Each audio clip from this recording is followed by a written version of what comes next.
Just another quick little Pioneer video. Clayco's already got his burn down. You already know how that works. Firing pins here and there. I've had no problems with this one. It's, I don't know, about 800 rounds, so I guess it'll be breaking soon. Be running the Gun Mag Warehouse. I got the green one on here.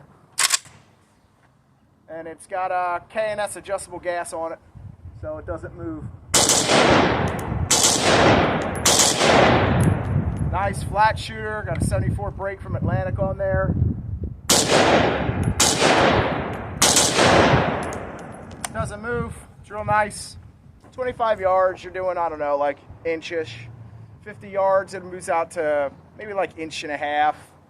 And then at 100, it's about 3 to 3.5 inches with the red dot and with irons. I put a 3X mini prism on here from Primary Arms. It's still doing about 3 inches at 100. It's an AK. That's how it is. It's not a premium barrel. It's just a nitrided barrel. I've shot this out to, I think, 300 with this setup with the Ultimac, the True Glow, and the regular just RPK adjustable rear sight. It's real nice and accurate on steel. You make hits out to 300 with NRA high power targets. So it's real nice, real smooth. I do have an ALG trigger in here. This is just a, you know, enhanced lightning bow, whatever, AK trigger. Double taps, nice and easy. Single shots, nice and slow. So there's nothing really bad about it. I'm enjoying it. Obviously gonna have a couple little issues here and there. I mean, they're AKs. Sometimes things are a little off or they defer a little bit. I think my rail might not be like perfectly flat. When I put it on from my hell pup to here, I obviously have to change the zero on the optic. They're not exact, but they're there and it's zeroable. I haven't had any problems with gassing. The brass, I'm actually reloading it. These are all hand loads, 55 grains. I run berries in this. I haven't had any issues with brass because I put a little deflector on here. It's just a piece of a loopholed scope cover that I wasn't using. I literally cut part of the circle off, put it on here with some electrical tape. And it's been on here for hundreds of rounds, like 800 rounds now. The trigger, obviously I swapped out, but they are actually the nicest triggers I've had on an AK. Like I said, Ultimac, the True Glow. Everybody talks shit about True Glow. This is like a $100 site off Amazon. This one's the red one. I have a green one on a Mini 14. I really like them. I haven't replaced the battery since I put it on here. Keep zero. I actually just took all this off and tried a different setup and put it back on and put this dot on the irons, and it was about 2 inches to the right at 50 yards. And I have a 50-yard zero on this for a 200-yard crossover. This is a non-folder. This is an old school. I bought this like 15 years ago, but I think Carolina Shooter Supply makes this one. It's like $100. They make a very close copy. It's actually polymer and it's not a folder, but it fits on the regular trunnion. And you don't have to cut anything or mess with your rear tang. It's actually still in there. But the gun's real nice. It recoils real nice, super smooth, 74 brake, and the gassing, perfect. I'm shooting brass about 10 feet away. It's all about 2 o'clock.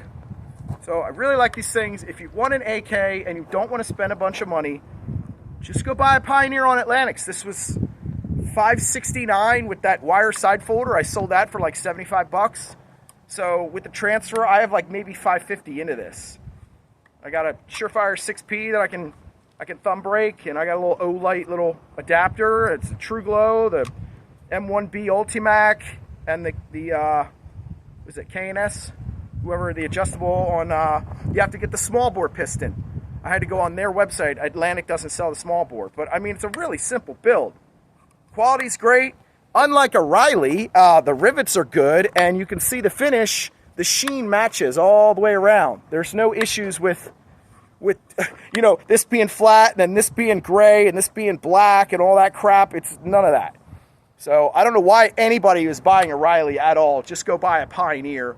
I don't understand it. There's all kinds of issues with Rileys and PSAs and all that. And I got, I don't know, 800 or so 100 rounds in here. And I mean, you can see the bolt here. Let's see if it'll focus. I don't see any problems with this bolt. There are no freaking problems here. Nothing. Carrier. Everything's great. The tail. Now I did put an ALG on this, and they will peen them out a little bit more. But I'm not worried about that. Not worried about that at all. Front trunnion, once again, it's not all peened over like crazy. There's a little tiny bit, but I mean, that was in there 200 rounds, and it just kind of like stabilized. There's nothing wrong with these freaking guns. But, you know, I don't have 100,000 subscribers on my YouTube, so people think I don't know anything. Well, I do. I've been there. I've done that. I've shot full auto AKs in the military, so I know what I'm looking at.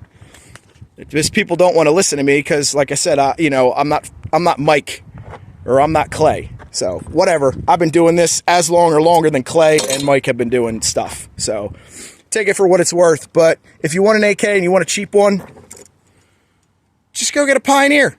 They're forged. How do you know they're forged? Because it says it right there. 2022 forged F Sporter. Go buy one.